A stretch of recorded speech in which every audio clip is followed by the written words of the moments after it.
Buenas noches a nuestros amigos, compañeros y videoescuchas que nos acompañan este día y a los que nos van a escuchar posteriormente. Estamos en el 25 de marzo de 2023. El tema que vamos a abordar, César Iglesias Grajales y mi persona, lo elegimos sin mucha discusión. Obvio, no había mucho que discutir. No hay duda, hay muchos temas nacionales e internacionales que merecen ser comentados en tintero político, en la perspectiva de lo que está sucediendo políticamente en nuestro territorio y en nuestras naciones. Pero decidimos, convencidos de que lo mejor era atorarle a lo que sucedió el 18 de marzo en la concentración del Zócalo. Hacia allá va entonces nuestro tema el día de hoy. Y antes de iniciar el espacio de comentarios, algunas noticias, es importante informarles que estamos pensando en organizar una sesión semanal dedicada a esto mismo, a reflexionar sobre algunas noticias, las que creemos que son importantes. Por el momento andamos buscando apoyo técnico para ello. Esperamos que más bien pronto a su servidor y compañeros de Izquierda Republicana concretemos ese proyecto. Pasemos luego entonces a dos noticias. La primera, el miércoles 22 de este mes, claro, apareció una nota de la mayor importancia desde nuestro punto de vista en el periódico La Jornada, donde se da cuenta de la detención de 19 funcionarios del gobierno de Venezuela, detenidos por corrupción, funcionarios que tuvieron que ver con petróleos de Venezuela. Felicitamos al gobierno por demostrar que la impunidad es tarea que se está combatiendo, ya que, de lo contrario, las transformaciones que se han dado en el llamado socialismo del siglo XXI, formulación hecha por Chávez en Venezuela, se derrumbaría tal esfuerzo. Y pasando a nuestro país, pues hay una serie de hechos que tienen que ver con una historia que no ha terminado, y es a propósito de la radicalización y el acelere de la derecha en las instituciones judiciales. Elementos puntuales sobre esto. El mismito día que en Estados Unidos declararon culpable a García Luna, la respuesta de sus aliados en el sistema judicial mexicano fue extraordinaria. Rosario Robles, por ejemplo, resultó absuelta. Resulta que pues no se robó lo que se robó. Cabeza de vaca, acusado de estar involucrado con los narcos, pues ahora resulta que no puede ser aprehendido. Y han venido sucediendo muchas cosas que tienen que ver con esto de radicalización y la aceleración de la derecha con respecto a lo que está sucediendo en el país. Y bueno, claro, pues no todos, pero resulta, no hay duda, que lo de Abogánster se lo han ganado, pues en serio, ¿no? Trabajan para ello. Por sus relaciones, claro, con los narcotraficantes, ¿sí? Lo que garantiza en muchos casos la impunidad de ellos. Y tal parece que es invencible esta dupla del narcotráfico y el sistema judicial.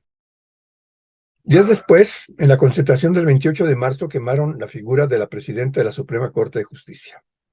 Medida plausible para muchos por su militancia, la de esta mujer, ¿no?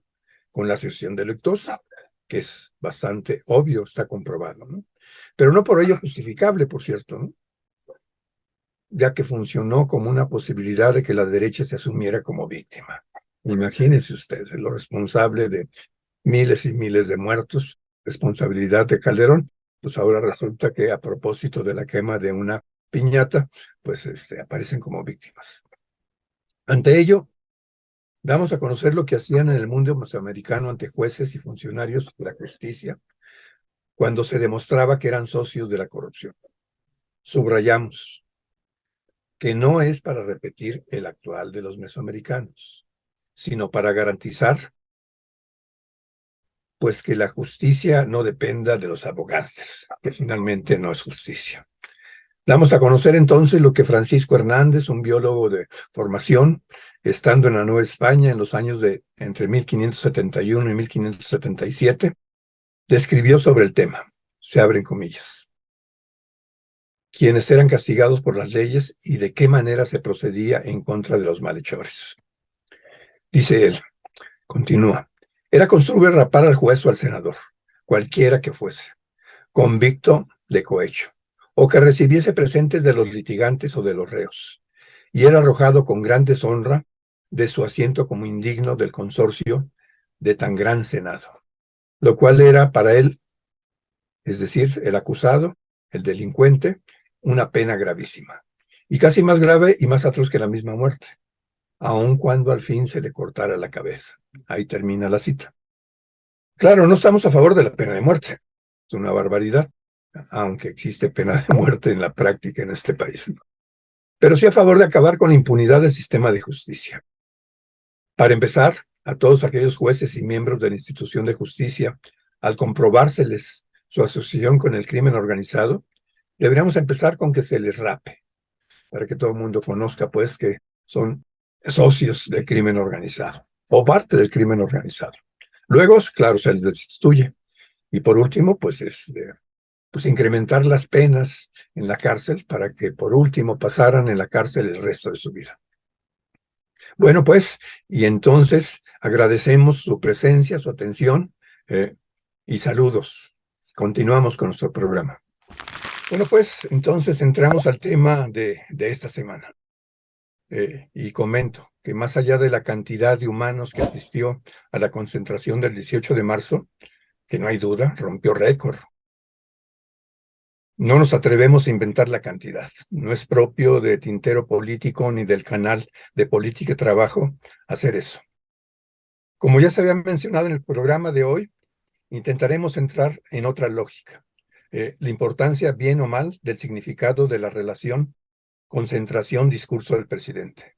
Por lo tanto, pasamos a nuestra sesión. Para hablar del tema nos acompaña César Iglesias Grajales. Él es economista de formación, comprometido con causas justas en los espacios donde él ha estado. Activista de primer orden en el Politécnico, luchador de un sindicalismo democrático también en el Poli, e impulsor de la recuperación del origen politécnico en el contexto de Cuarta Transformación. Además, conocedor a profundidad de los grupos de la mafia politécnica. Y también conoce, pues, a los grupos de las izquierdas, que por cierto, qué jodidos estamos en el Poli, ¿no? Y claro, por último, miembro de Izquierda Republicana. El análisis que hizo el presidente de la República en torno al contexto en el que se dio la expropiación de las empresas petroleras tuvo como hilo conductor el considerar las fuerzas políticas enfrentadas, tanto en el plano nacional como el internacional, para explicar cómo esta situación fue principal en el diagnóstico que el general Lázaro Cárdenas tuvo que considerar para decidir la negación de la propiedad privada de una empresa. Dicha decisión no solo ayudó a avanzar en la soberanía energética del Estado, también apuntó a ir construyendo la soberanía nacional, mismo que se diferencia, según AMLO, del proyecto socialista impulsado por Stalin. En ese contexto formulado por AMLO, la presidencia de Roosevelt impulsó la intervención del Estado en la economía igual que Cárdenas. En ambos casos, el de Roosevelt y Cárdenas, no se propusieron acabar con la economía privada. Lo que se buscaba era poner en manos del Estado las empresas estratégicas.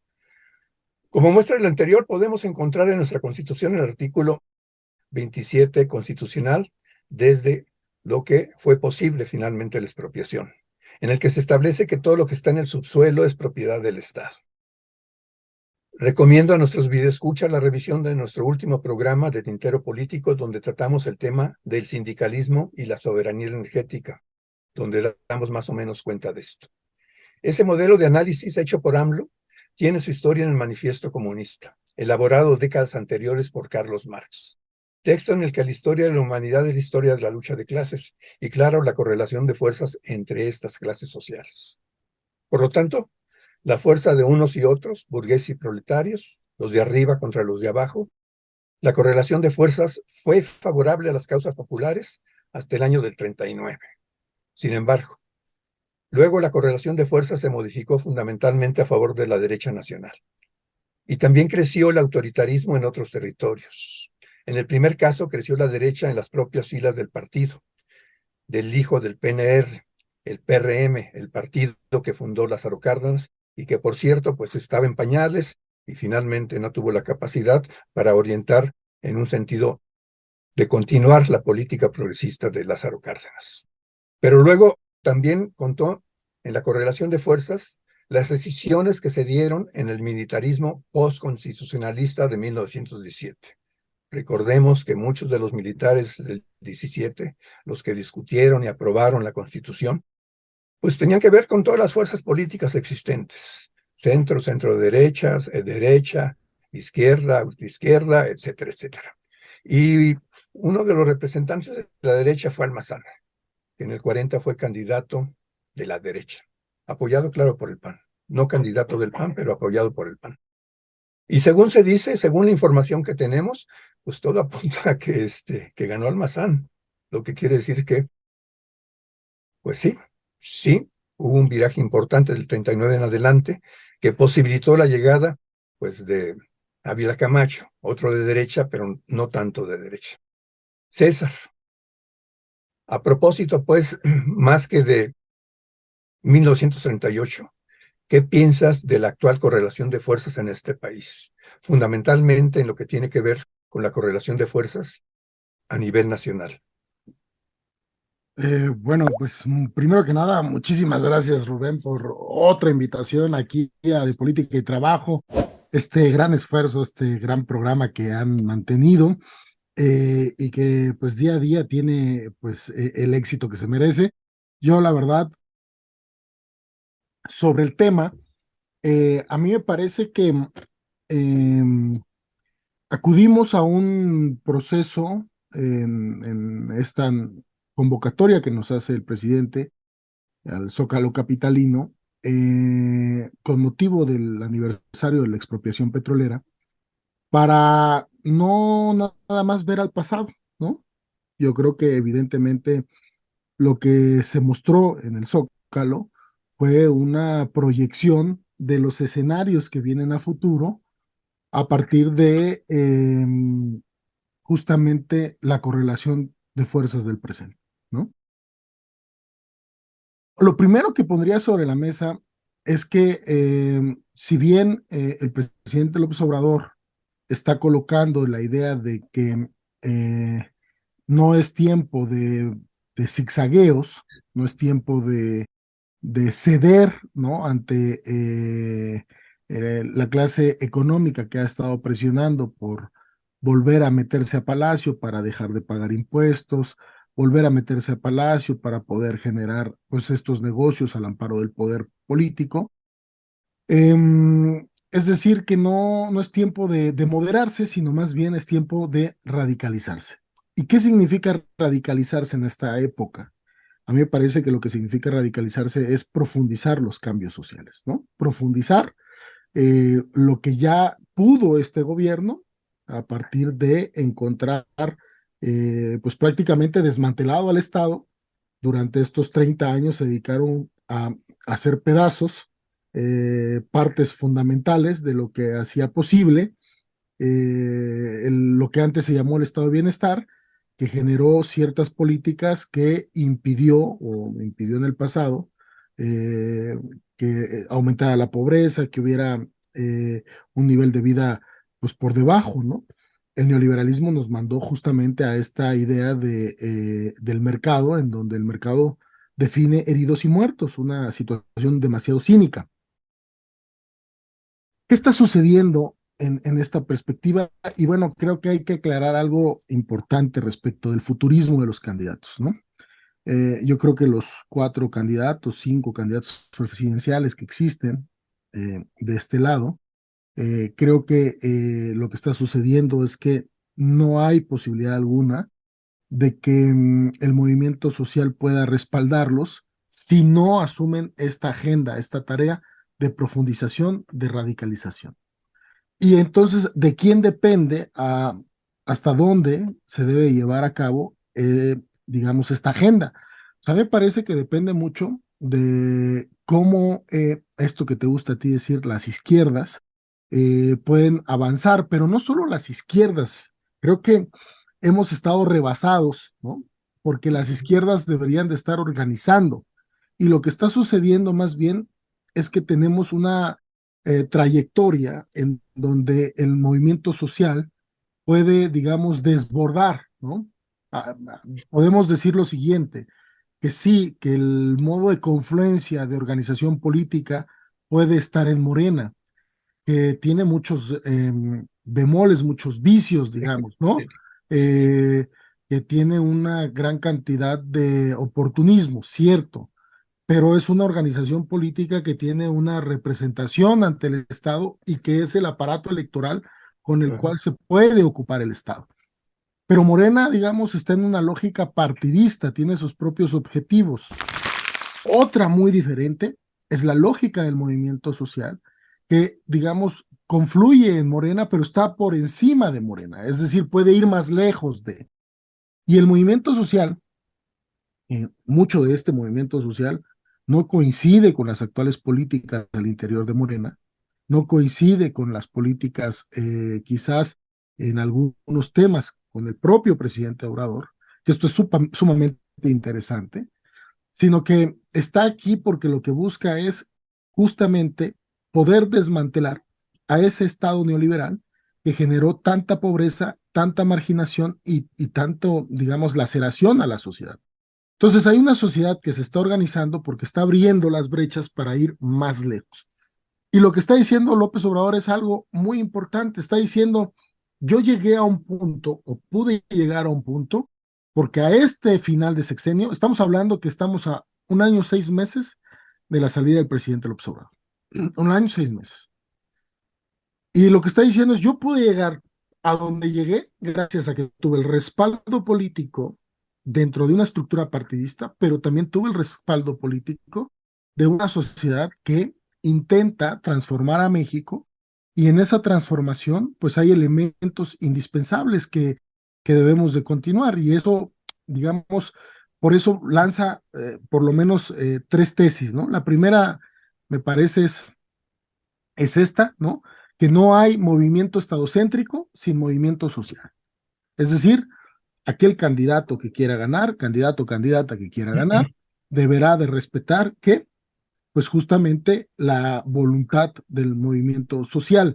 El movimiento social ha tenido una situación muy compleja porque tampoco se ha organizado desde abajo. Es decir, ha acudido a los llamados del presidente López Obrador, sí, ha respaldado ese proceso, sí, pero cuando se le han dejado tareas, por ejemplo, en donde la organización debe de responder, pues ha generado ciertas fallas. Lo podemos ver en uno de los elementos centrales es en el juicio a los expresidentes, que si bien la estructura partidaria logró llevar a cabo el levantamiento de firmas, no hubo una sociedad que pudiera organizarse de tal manera que se llegara a el mínimo establecido por la Constitución para que fuera una situación de carácter obligatorio, ¿no? Estamos observando que el movimiento social sí tiene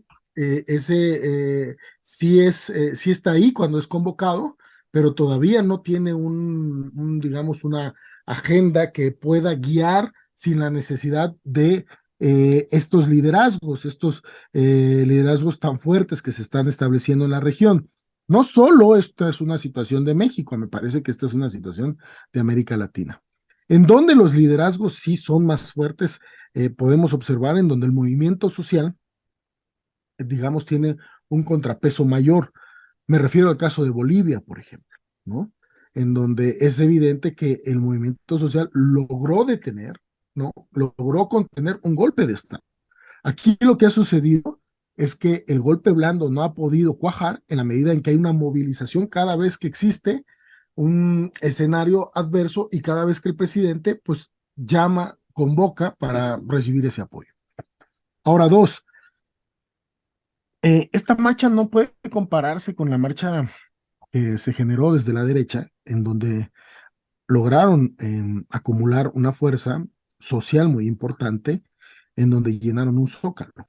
Eh, Creo que es importante hacer una valoración. No es menor lo que hicieron, pero tampoco es, digamos, una situación definitiva. Tienen diferentes retos por avanzar, ¿no? Cuando uno dice, no, es que la derecha no llenaba zócalos, es que no se recuerda para nada, por ejemplo, los grandes zócalos que tenía Salinas de Gortari, por ejemplo, ¿no? O sea, toda la fuerza que significaba el corporativismo del PRI era impresionante, o sea, era apabullante, era, vamos a decirlo, eh, abayazador, ¿no? O sea, era muy, muy importante la forma en cómo el movimiento social estaba conectado con un Estado autoritario, ¿no? Digamos, las masas corporativas generaban esa situación. Esto no está en la derecha en estos momentos. La derecha ya ha tenido esa cualidad, digamos, para poder organizar a las masas, para poder guiarlas. Lo que hay ahora es una sociedad que en muchas de las medidas está integrada a través del discurso de odio, ¿no? Y eso que los unifica, paradójicamente, me parece que resulta algo bastante interesante que analizar respecto de una posible traición dentro del movimiento. Es decir, que algún candidato dentro del movimiento social de la Cuarta Transformación decidiera irse hacia el otro lado. Lo que sucedió con esta manifestación de la derecha fue que probablemente pueda funcionar como un dique para no aceptar un candidato proveniente de la izquierda, ¿no? ¿Por qué? Porque el discurso de odio está demasiado andado justamente en la trayectoria que los medios de comunicación han desarrollado y esa trayectoria es que este gobierno es un gran fracaso y que por lo tanto estaríamos, digamos, a punto de caer y Morena es sumamente derrotable, por lo tanto es que lo que debemos de hacer es despertar a los otros a través del odio y que una imagen que viniera de este lado pues sería propiamente inaceptable, ¿no? Esto, por un lado, les genera una tensión muy fuerte por si quisieran recoger digamos, tener como candidato a alguien que traiciona el movimiento. Ahora, segundo, ¿cuál es la idea de la derecha en estos momentos? Y la derecha tiene varias complicaciones. Pensar en que puede ganar la presidencia de la República, uno. La sobrevivencia como partido político, dos. Y la sobrevivencia como fuerza electoral, más allá de la elección, es decir, una fuerza política que pueda determinarse en el Congreso de la Unión y en el Senado. Eh, Vamos a la situación que me parece es muy, muy clara, muy nítida de lo que está viviendo el PRI en estos momentos, ¿no? Eh, el exgobernador Alito Moreno, ¿no? Que se quería reelegir para estar hasta después de 2024 en el PRI, acaba de ser, el propio Tribunal Electoral le acaba de quitar digamos, ese triunfo que había tenido en el Consejo Político Nacional del PRI. Inmediatamente lo que va a suceder es que en la medida en que él ya no va a poder negociar transeccionalmente, lo primero que hace es quitarle la coordinación a quién, a Osorio Chong, ¿no? La propia derecha hoy en día está peleándose justamente porque hay algunos que dicen debemos ir con todo para poder pelear la presidencia y hay otros que dicen yo quiero manejar un feudo, yo quiero tener diputados, yo quiero tener senadores y yo quiero ser una fuerza que pueda negociar, es decir, yo quiero ser un mercenario que pueda tener una sobrevivencia política y vivir del sistema. Es decir, la derecha no tiene un proyecto que unifique, un proyecto de nación que los unifique, más que los intereses del despojo a los que ellos quisieran acceder de una u otra manera. Entonces, ¿quién podría unificarlos? Claudio X González me parece que no. Es una imagen que por más que el dinero pueda estar ahí, los políticos son expertos en agarrar y generar los políticos de la derecha son expertos en agarrar y robarse el dinero de los empresarios para sus propios fines, ¿no? No sería la primera vez que eso sucedería, pero me parece que quien sí podría organizarlos, pero creo que ya es demasiado tarde, un año y medio, que no lo han logrado hacer de forma concreta, es lo que sí, lo que llamamos la embajada de Estados Unidos en México, ¿no? O lo que ya dijo el presidente el día de ayer, el departamentito de Estado, ¿no? La idea de cómo puede generarse una correlación de fuerzas desde Estados Unidos para intervenir en las elecciones, que yo creo que eso es lo que está leyendo el presidente, está leyendo y por eso ha generado una confrontación importante, en donde esta confrontación discursiva pues está tratando de detener, ¿no? La idea de que pueda haber una influencia desde el exterior. El punto es al final que organizarse significaría que estarían dispuestos a ir con todo para ganar la presidencia, y si no la ganara, el problema es que los diferentes feudos de la derecha, sin un liderazgo claro, colapsarían y no tendrían prácticamente un proceso eh, de resistencia más que las de las negociaciones propias que se realizan tanto en la Cámara de Diputados como en la de los senadores. Hay un escenario muy propicio, pues, para que la izquierda se desarrolle.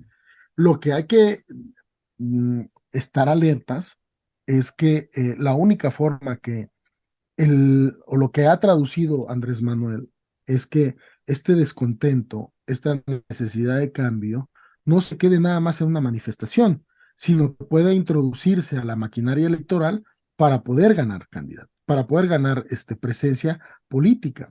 Y estamos hablando que hay demasiados gobernadores y gobernadoras de Morena, y estamos hablando que hay ya toda una estructura que incluso a mí, aunque no estoy de acuerdo en los postulados de lo que se trabajó en el siglo pasado, por ejemplo, con Lombardo Toledano, el presidente ha hecho referencias pues a que la CTM fue producto de un proceso en donde el Estado estaba fortaleciéndose, ¿no? Este corporativismo.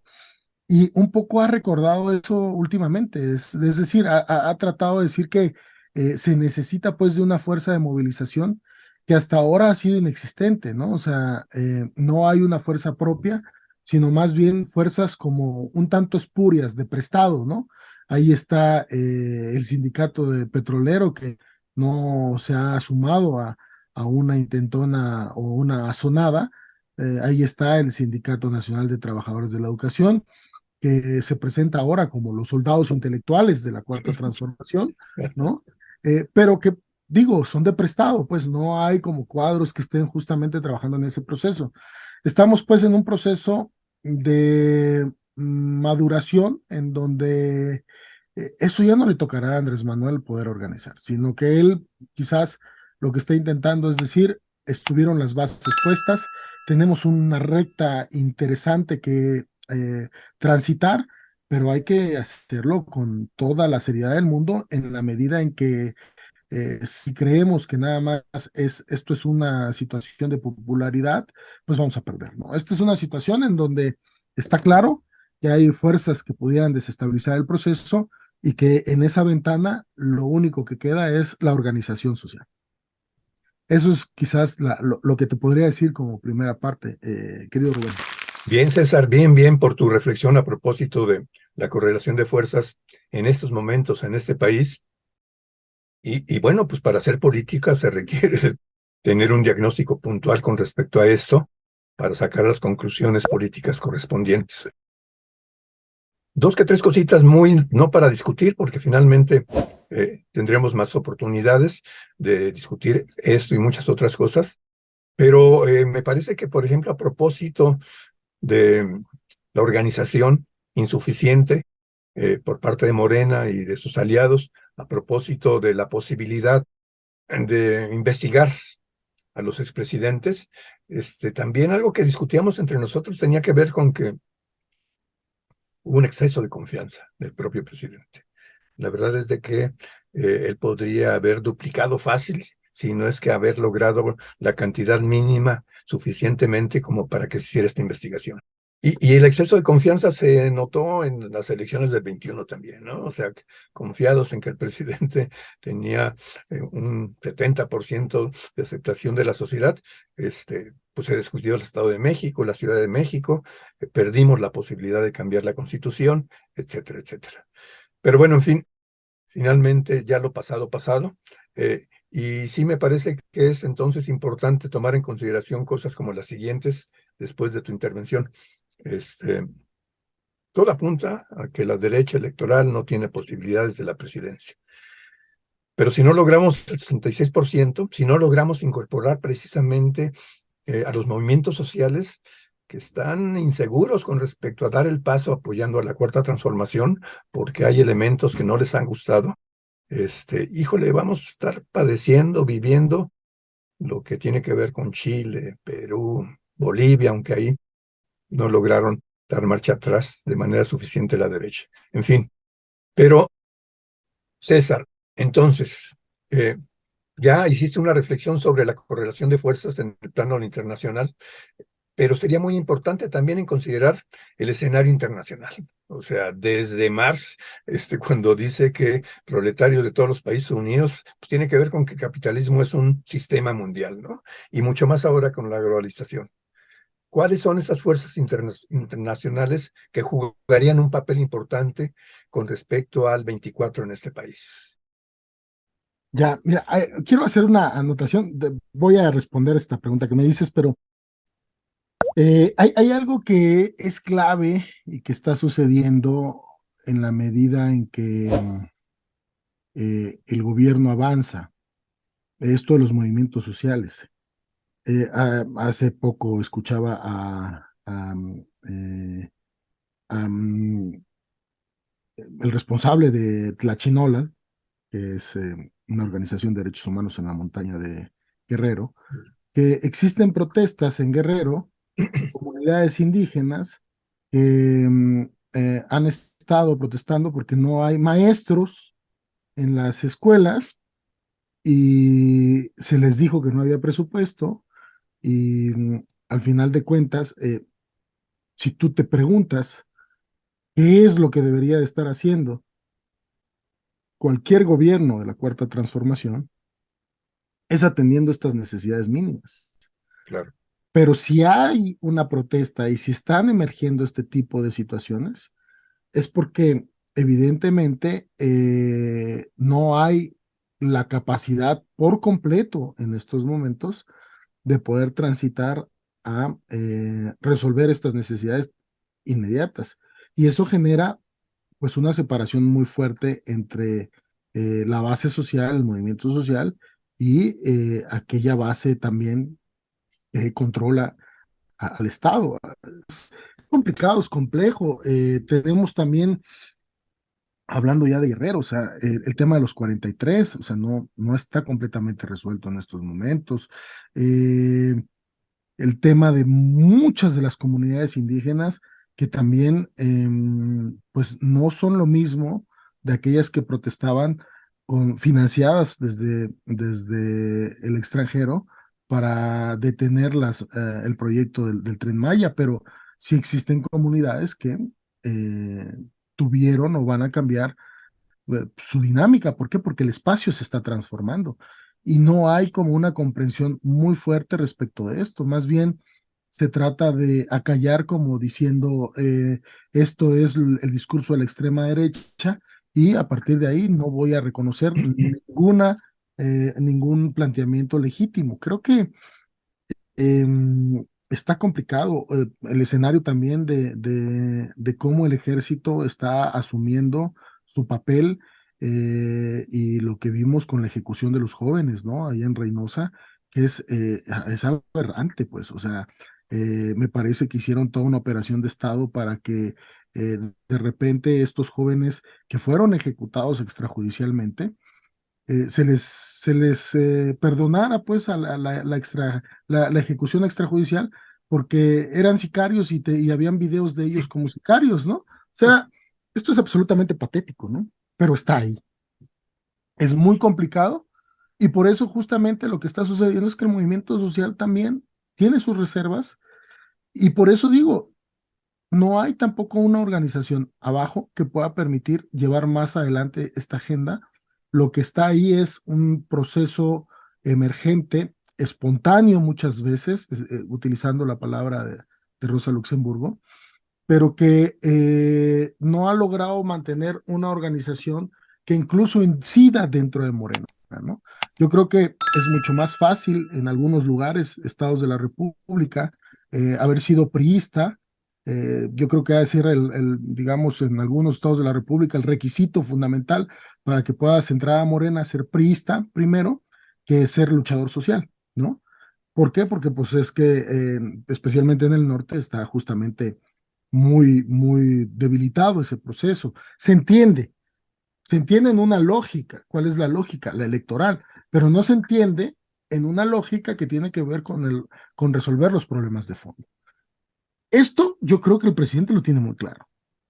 O sea, sabe que hay contradicciones dentro de su propio gobierno y necesita acuerpar al movimiento social porque también él está enfrentando presiones que no nada más vienen desde adentro. Es decir, esto que él está enfrentando, estas grandes contradicciones emergen por las propias dinámicas que el neoliberalismo dejó y que no es que ya no exista neoliberalismo, es que justamente en el colapso que vivimos del neoliberalismo, en la crisis del 2008, ha tenido repercusiones muy fuertes, muy importantes.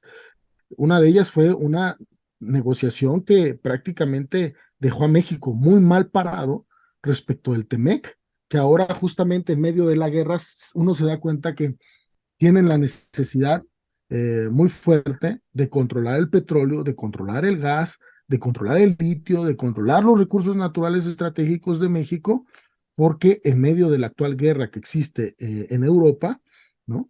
Eh, se puede generar un proceso de mucha desestabilización económica. En Estados Unidos hay una crisis bancaria muy fuerte en estos momentos, hay un declive de la economía norteamericana, hay un ascenso de la economía china, hay un gran conflicto militar en Europa que puede, digamos, avanzar hacia el Pacífico. Y México está en medio de todo este proceso. Cuando el López Obrador recuerda a Roosevelt, es que lo está recordando no porque sea nada más el presidente que estaba en los tiempos de Lázaro Cárdenas, sino que lo hace porque evidentemente él tuvo que enfrentar la Segunda Guerra Mundial. Y entonces a partir de ahí tuvo la necesidad de tener una alianza con México para poder estabilizarse, ¿no? Y a eso apuesta en la relación con Estados Unidos, pero en Estados Unidos, pues también hay varios niveles. Uno de ellos es la crisis económica, otro es el tema militar, pero también otro muy importante es que hay una probable guerra civil que está en curso en Estados Unidos, ¿no? Que tiene que ver con que la ultraderecha se ha apoderado de elementos fundamentales del gobierno y que a partir del trumpismo generaron una dinámica de quiebre del orden institucional que los había mantenido juntos pues prácticamente desde la Guerra Civil Norteamericana de 1865, ¿no? Del 65 para acá, ¿no? Al final de la guerra, cuando estabilizan y pueden llevar a cabo el proceso de la reconstrucción y desde ahí su revolución económica. Eh, ¿Qué está pasando en Estados Unidos? Bueno, pues que ahora el primero era el discurso del trumpismo, ¿no? Que atacaba desde el Partido Republicano de México, pero ya se empezó a sumar el Departamento de Estado con Anthony Blinken para poder golpear a México y catalogar a los carteles de la droga como entes terroristas, ¿no? Cuando lo que estamos observando es que pues nunca hablamos acerca de los cárteles de la droga de Estados Unidos porque pareciera que el fentanilo, la droga, la cocaína se distribuye sola una vez que pisa territorio norteamericano y que el dinero proveniente de esas ventas, pues entran a cuentas de guardadito que no tienen control fiscal, ¿no? Ni financiero. No, evidentemente el sistema financiero norteamericano depende esencialmente también de la venta de la cocaína, ¿no? Eh, y esto es grave, pues, o sea, no estamos hablando de una situación menor, estamos hablando de un proceso muy complicado que paradójicamente el caso de García Luna está siendo utilizado desde esta perspectiva, es decir, para profundizar la subordinación de México respecto a Estados Unidos. Lo que está utilizando Andrés Manuel es precisamente este caso para decir la complicidad de las agencias norteamericanas con el gobierno mexicano, con el narcoestado, estuvo antes y ustedes no habían dicho ni una sola palabra. Es decir, está en una pugna constante, muy fuerte, en donde hay que observar que no nada más es en el terreno discursivo, sino que está el terreno económico muy interligado. Y a mí me sorprendió las declaraciones del presidente hace algunos días en la mañanera, ¿no? Sobre tres cosas claves, ¿no? que tenía que ver con eh, la hipocresía respecto de que no habían dicho nada, no sabemos nada sobre los cárteles americanos, que no sabemos nada, que muy probablemente fue, como lo dijo un premio Pulitzer, Estados Unidos quien atacó a el gasoducto Nord Stream 2 entre Rusia y Alemania, que ha generado una ola de inflación y una dependencia energética de Europa hacia Estados Unidos, ¿no? Y tres, y que cuando se defiende la libertad de expresión, pues ahí está Julian Assange detenido, ¿no? Es decir, lo que está tratando de decir es estos dobles discursos que me mandan, estos dobles mensajes, deben ser puestos sobre la mesa para que la sociedad en su conjunto y en nuestro movimiento tengan clarísimo que no estamos ante una situación en donde hay una evaluación, ¿no? Llamó al Departamentito de Estado y dice, aquí están haciendo un bodrio porque están tratando de decir que México no puede controlar zonas enteras, pero tampoco se le dice, ¿no? Justamente cómo es que Estados Unidos puede ser el principal consumidor de drogas del mundo. Es decir, no controlan la mayor parte de las zonas de Estados Unidos para poder evitar eso, ¿no? O sea, Estados Unidos no tiene control de su propio territorio en ese proceso. ¿Qué es lo que estamos entonces pensando? ¿O qué debemos de justamente mantener? Estos grandes problemas deben de ser resueltos de forma bilateral, que ese es el planteamiento que Andrés Manuel está diciendo. No pueden venir ustedes a decirnos que son el gobierno del mundo, ¿no?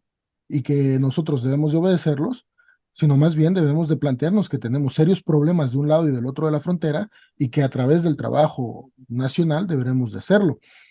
Lo que no está bien es que ustedes quieran intervenir en las elecciones de México, organizando a la oposición, intentando alentar los golpes de Estado suave, ¿no? Buscando ver de qué manera pueden debilitar nuestro movimiento, dividirlo y generando condiciones para que ustedes quieran levantar la mano y definir ya sea al candidato de la derecha o a nuestro candidato.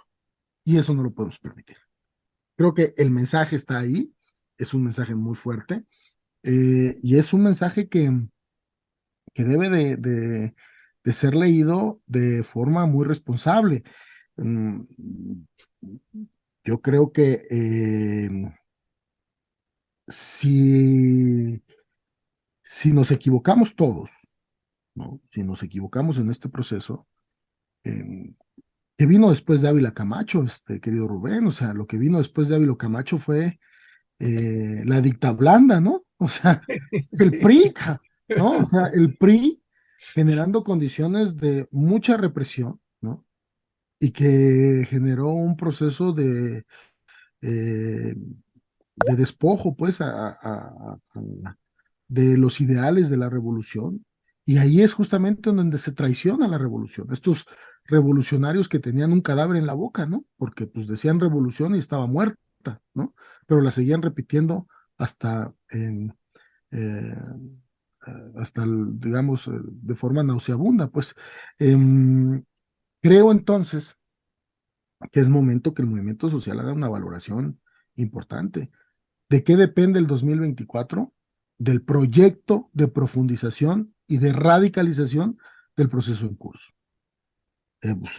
Si uno eh, se desalienta, ¿no? Respecto de esto, tira la toalla, si uno no está comprendiendo que lo que estos choques están generando podrían tratarse de forma creativa, pues es que finalmente pues las desilusiones a veces personales se vuelven globales, ¿no? Y hay que evitar eso a toda costa, ¿no? El desencanto no puede ser parte de nuestras filas, sino más bien lo que tiene que ser es la madurez para enfrentar los problemas que existen, las contradicciones que existen, no negarlas y tratar de construir una salida. Y eso trata justamente, me parece, el presidente de decir, yo tengo estas tesis respecto al proceso que estamos viviendo y las estoy lanzando no para que ustedes vengan a decirme quién es el tapado, sino estoy lanzando estas tesis aquí con todos ustedes en público para que ustedes puedan entender, digamos, que lo que debemos de lograr es empezar a pensar en conjunto para salir, para producir una salida. No estemos pensando en el tapadismo para que la cargada pueda estar de forma efectiva. No, debemos de pensar en las condiciones económicas, políticas y sociales que estamos viviendo, las presiones internacionales.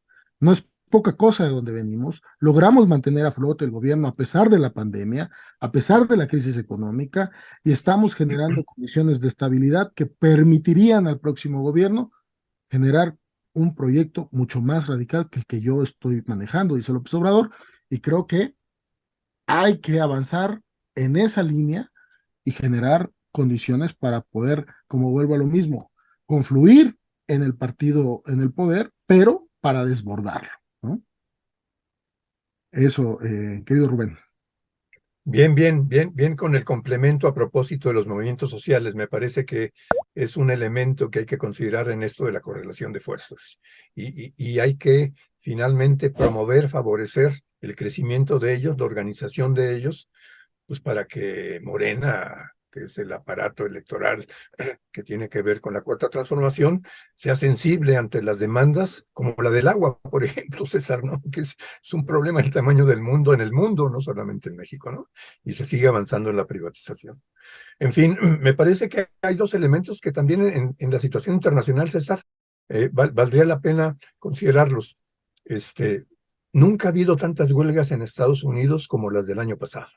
Esto debilita finalmente a la derecha de Estados Unidos, porque tiene que atender finalmente la demanda de estos sindicatos. Desgraciadamente, la información sobre esto no llega prácticamente a México, ¿no? Pero sí, sí, ya hay datos puntuales con respecto a esta situación, ¿no? Y lo otro, pues que también pesa en la correlación de fuerzas internacional, tiene que ver con los empates de fuerzas de las izquierdas en América Latina, ¿no? O sea, no han logrado eh, superar hasta el grado de poder cambiar las constituciones en varios de los países de América Latina. Esta es una dificultad que hay que tomar en consideración. El punto de partida está bien, están empatados, pero no es suficiente. Luego entonces, en esa perspectiva, tenemos que apostarle al 66%, que no es nada fácil, por cierto. En fin, gracias por tu participación. Sin duda, pues seguimos estando contigo. Te vamos a invitar para muchas más cosas. Y Y bueno, quizás también lo que es fundamental ahora es preguntarte, ¿tienes algún punto de vista más que quieras desarrollar, incluyendo lo que tiene que ver con las noticias? Y si no, bueno, pues te despedimos y muchas, muchas gracias, César.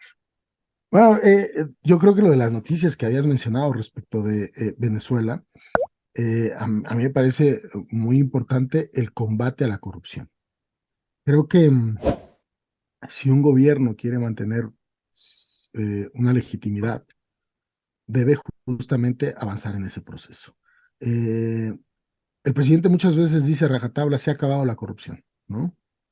En la medida en que él piensa que si la cabeza, ¿no? Las escaleras se barren de arriba hacia abajo, dice, no existe corrupción, entonces él no se aprestará para un cochupo, ¿no? Pero en verdad lo que ha sucedido es que muchas estructuras del viejo régimen siguen manteniendo el control de muchos espacios de poder de la burocracia estatal y que la corrupción está ahí.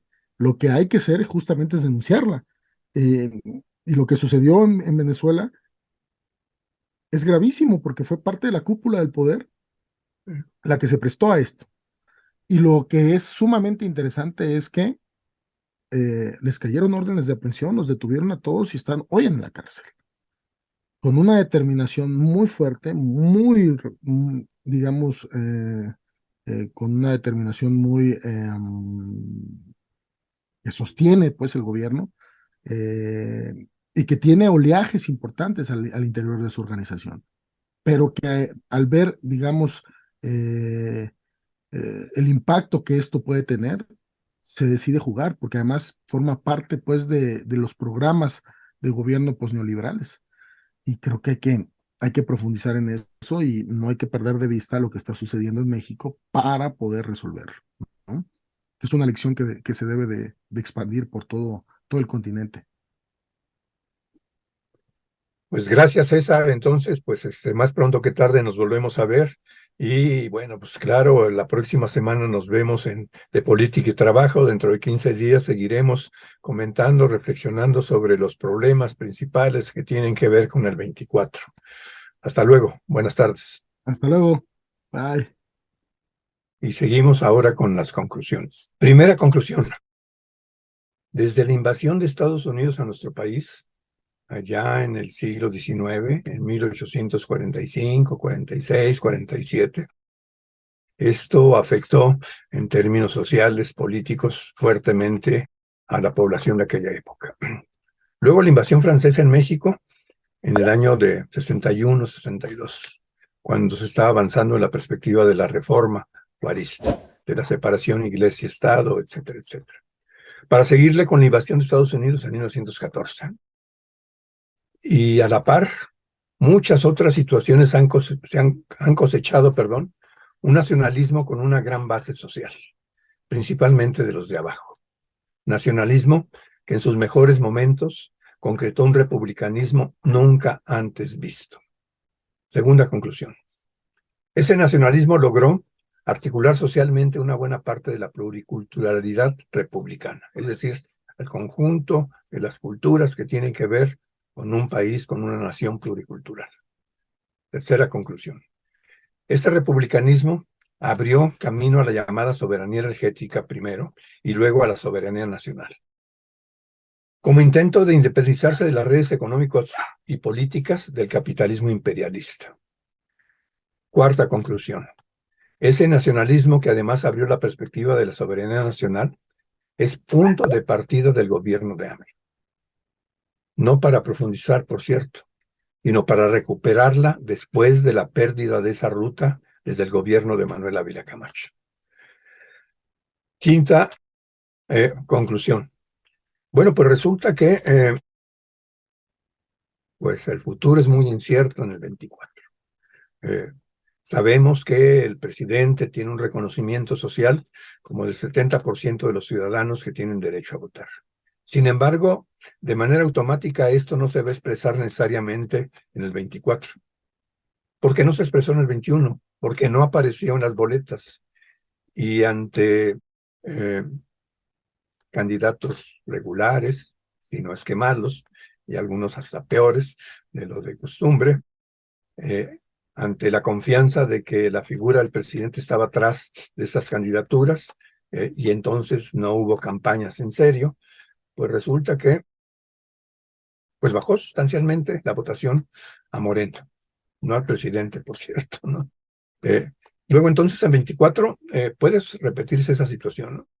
Y entonces ahí es muy, muy importante que el instrumento legal formal para continuar la cuarta transformación, que es Morena, asuma cuando menos todas las fuerzas que están ahora compitiendo por tener la candidatura de la presidencia, gobernadores, diputados, senadores, todos ellos deben hacer un esfuerzo gigantesco para organizar territorialmente a Morena en la perspectiva de las nuevas elecciones. Si no hacen esto, híjole, yendo a bailar a Chalma, hay posibilidades de avanzar seriamente, porque recuerden que necesitamos el 66% para cambiar la Constitución. Y si esto no se da, híjole, pues estamos fritos. Gracias, saludos. Y bueno, para cerrar nuestro programa el día de hoy, pues hay muchas asignaturas pendientes. Por ejemplo, hay una bronquísima en el PRI a propósito de que desconocieron a Chong al frente de los representantes senadores del PRI. Pero bueno, son historias que son largas, luego las comentaremos. Nos vemos la próxima semana en el programa de Política y Trabajo.